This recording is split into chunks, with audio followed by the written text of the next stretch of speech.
Hi hello ಎಲ್ರಿಗೂ ನಮಸ್ಕಾರ. ನಾನು ನಿಮ್ಮ Rakshitha Pavan. Welcome back to my YouTube channel.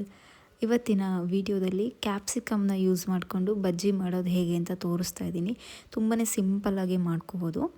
First ನಾನಿಲ್ಲಿ ಕ್ಯಾಪ್ಸಿಕಮ್ ಬಜ್ಜಿ ಮಾಡ್ಕೊಳ್ಳೋದಕ್ಕೆ ಈ ಕ್ಯಾಪ್ಸಿಕಮ್ನ ಈ ರೀತಿ ಸಣ್ಣ ಸಣ್ಣದಾಗಿ ಕಟ್ ಮಾಡ್ಕೊತಿದ್ದೀನಿ. ನೀವು ಬೇಕಿದ್ರೆ ಫುಲ್ ಒಂದು ಹೋಲ್ ಕ್ಯಾಪ್ಸಿಕಮ್ನ ಕೂಡ ಡಿಪ್ ಮಾಡಿ ಹಾಕ್ಬೋದು, ಬಟ್ ಅದಕ್ಕಿಂತ ಈ ರೀತಿ ಮಾಡ್ಕೊಂಡು ನೋಡಿ, ತುಂಬ ಚೆನ್ನಾಗಿರುತ್ತೆ. ನೋಡಿ, ಈ ಸೈಜಷ್ಟು ಕಟ್ ಮಾಡಿಕೊಂಡ್ರೆ ಸಾಕು. ತುಂಬ ದಪ್ಪನೂ ಬೇಡ, ತುಂಬ ಸಣ್ಣನೂ ಬೇಡ.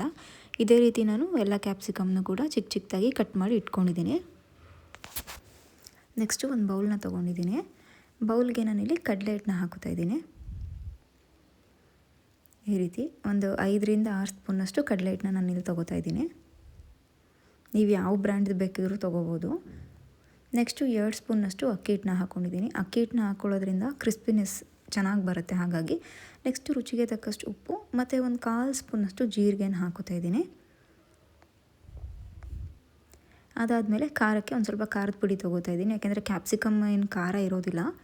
ಹಾಗಾಗಿ ನಾನಿಲ್ಲಿ ಸ್ವಲ್ಪ ಖಾರದ ಪುಡಿಯನ್ನು ಹಾಕ್ಕೊಂಡು ಫಸ್ಟು ಈ ರೀತಿ ಡ್ರೈ ಆಗಿನೇ ಮಿಕ್ಸ್ ಮಾಡ್ಕೋಬೇಕು. ಉಪ್ಪು ಮತ್ತು ಖಾರದ ಪುಡಿ ಎಲ್ಲ ಮಿಕ್ಸ್ ಆಗೋ ರೀತಿ. ಅದಾದಮೇಲೆ ಸ್ವಲ್ಪ ಸ್ವಲ್ಪನೇ ನೀರನ್ನ ಆ್ಯಡ್ ಮಾಡಿಕೊಂಡು ಈ ರೀತಿ ಮಿಕ್ಸ್ ಮಾಡ್ಕೋಬೇಕಾಗುತ್ತೆ. ನಿಧಾನಕ್ಕೆ ಗಂಟಿಲ್ದಲೇ ಇರೋ ರೀತಿ ಈ ರೀತಿ ಕಂಟಿನ್ಯೂಯಸ್ ಆಗಿ ಮಿಕ್ಸ್ ಮಾಡ್ಕೋಬೇಕು, ಸ್ಟಿರ್ ಮಾಡಿಕೊಂಡು. ನೋಡಿ, ಈ ಕನ್ಸಿಸ್ಟೆನ್ಸಿಯಲ್ಲಿ ಇರಬೇಕು. ಇದೇ ಥರ ನೀವು ಕಂಟಿನ್ಯೂಯಸ್ ಆಗಿ ಗಂಟಿಲ್ದಲೇ ಇರೋ ರೀತಿ ಚೆನ್ನಾಗಿ ಮಿಕ್ಸ್ ಮಾಡ್ಕೋಬೇಕು. ಲಾಸ್ಟಲ್ಲಿ ಒಂದು ಸ್ವಲ್ಪ ಸಣ್ಣದಾಗಿ ಕಟ್ ಮಾಡ್ಕೊಂಡಿರೋ ಕೊತ್ತಂಬರಿ ಸೊಪ್ಪನ್ನ ಕೂಡ ಆ್ಯಡ್ ಮಾಡ್ಕೊತಿದ್ದೀನಿ. ನೆಕ್ಸ್ಟು ಸ್ಟವ್ ಮೇಲೆ ಒಂದು ಪ್ಯಾನ್ ಇಟ್ಕೊಂಡು ಎಣ್ಣೆ ಕಾಯಕ್ಕಿಟ್ಟಿದ್ದೀನಿ. ಎಣ್ಣೆ ಕಾಯ್ದಿದೆಯಾ ಇಲ್ವಾ ಅಂತ ನೋಡಿಕೊಂಡು ಎಣ್ಣೆ ಬಿಸಿ ಆದಮೇಲೆ ಲೋ ಫ್ಲೇಮ್ನಲ್ಲಿ ಇಟ್ಕೊಂಡು ನಾನಿಲ್ಲಿ ಬಜ್ಜಿನ ಹಾಕೋತಾ ಇದ್ದೀನಿ. ಒಂದೊಂದೇ ಕ್ಯಾಪ್ಸಿಕಮ್ಮನ್ನು ನಾವು ರೆಡಿ ಮಾಡ್ಕೊಂಡಿರೋ ಬ್ಯಾಟ್ರಲ್ಲಿ ಈ ರೀತಿ ಡಿಪ್ ಮಾಡಿ ಹಾಕೋಬೇಕು. ಆದಷ್ಟು ಬಜ್ಜಿನ ಎಣ್ಣೆಗೆ ಹಾಕುವಾಗ ಸ್ವಲ್ಪ ಫ್ಲೇಮ್ನ ಕಡಿಮೆನೇ ಇಟ್ಕೊಳ್ಳಿ, ಕಾಯೋವರೆಗೂ ಮಾತ್ರ ಜಾಸ್ತಿ ಇಟ್ಕೊಳ್ಳಿ. ಇದೇ ಥರ ನಾನು ಎಲ್ಲ ಬಜ್ಜಿನೂ ಕೂಡ ಹಾಕೋತಾ ಇದ್ದೀನಿ.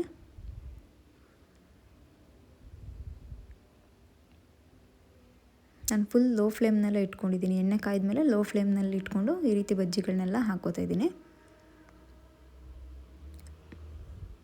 ಒಂದು ಸಲ ಕಂಪ್ಲೀಟಾಗಿ ಈ ರೀತಿ ಬಜ್ಜಿ ಎಲ್ಲ ಹಾಕಿದ್ದಾದಮೇಲೆ ನಾನು ಸ್ವಲ್ಪ ಫ್ಲೇಮ್ನ ಜಾಸ್ತಿ ಮಾಡ್ಕೋತೀನಿ. ಒಂದು ಮೀಡಿಯಮ್ ಫ್ಲೇಮ್ಗೆ ಇಟ್ಕೋಬೇಕು. ಮತ್ತು ನಾವು ಬಜ್ಜಿನ ಹಾಕಿದ ತಕ್ಷಣವೇ ಸ್ಪೂನಲ್ಲಿ ತಿರ್ಗ್ಸೋಕೆ ಹೋಗಬಾರ್ದು, ಆವಾಗ ಹಿಟ್ಟೆಲ್ಲ ಬಿಟ್ಕೊಂಡ್ಬಿಡುತ್ತೆ. ಒಂದು 2 ನಿಮಿಷ ಚೆನ್ನಾಗಿ ಬಿಡಬೇಕು, ಚೆನ್ನಾಗಿ ಬೇಯಿಸ್ಬೇಕು. ಇವಾಗ ನೋಡಿ, ಚೆನ್ನಾಗಿ ಬೆಂದಿದೆ ಒಂದು ಸೈಡು. ಇವಾಗ ನಾನು ಇನ್ನೊಂದು ಸೈಡು ತಿರುವಾಕೊಂಡು ಬೇಯಿಸ್ಕೊತಾ ಇದ್ದೀನಿ. ನೀವು ಫಸ್ಟೇ ಸ್ಪೂನ್ ಹಾಕ್ಬಿಟ್ರಿ ಅಂತಂದರೆ ಅದು ಏನು ನಾವು ಕೋಟಿಂಗ್ ಮಾಡ್ಕೊಂಡಿರ್ತೀವಿ ಅದೆಲ್ಲ ಬಿಚ್ಕೊಬಿಡುತ್ತೆ. ಹಾಗಾಗಿ ಒಂದು 2 ನಿಮಿಷ ಆದಮೇಲೆ ಈ ರೀತಿ ತಿರುವಾಕೊಂಡು 2 ಸೈಡು ಚೆನ್ನಾಗಿ 2 ನಿಮಿಷ ಬೇಯಿಸ್ಕೋಬೇಕು.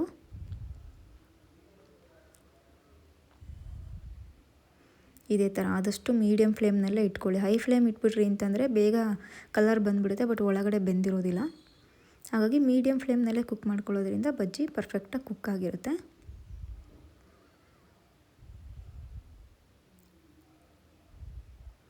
ನೋಡಿ, ಇವಾಗ ಕಲರ್ ಚೇಂಜ್ ಆಗ್ತಾಯಿದೆ. ಇಷ್ಟು ಬೇಯಿಸ್ಕೊಂಡ್ರೆ ಸಾಕು. ಈ ಹಂತಕ್ಕೆ ಬೇಯಿಸ್ಕೋಬೇಕಾಗುತ್ತೆ. ಇಷ್ಟಾದಮೇಲೆ ನಾನು ಫ್ಲೇಮ್ನ ಕಡಿಮೆ ಮಾಡಿಕೊಂಡು ಸಪ್ರೇಟಾಗಿ ಎತ್ತಿಟ್ಕೋತಾ ಇದ್ದೀನಿ ಎಲ್ಲ ಬಜ್ಜಿನೂ ಕೂಡ.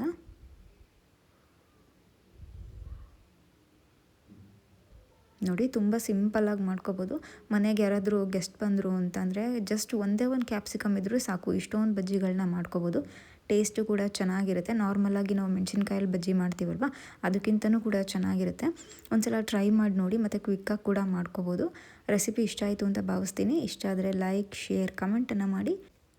ಇನ್ನೂ ನನ್ನ ಚಾನಲ್ನ ಸಬ್ಸ್ಕ್ರೈಬ್ ಮಾಡಿದೆ ಹಾಗೆ ನೋಡ್ತಿದ್ದೀರಾ ಅಂದರೆ ದಯವಿಟ್ಟು ನನ್ನ ಚಾನಲ್ನ ಸಬ್ಸ್ಕ್ರೈಬ್ ಮಾಡಿಕೊಡಿ ಆ್ಯಂಡ್ ಸಪೋರ್ಟ್ ಮಾಡಿ. Thank you.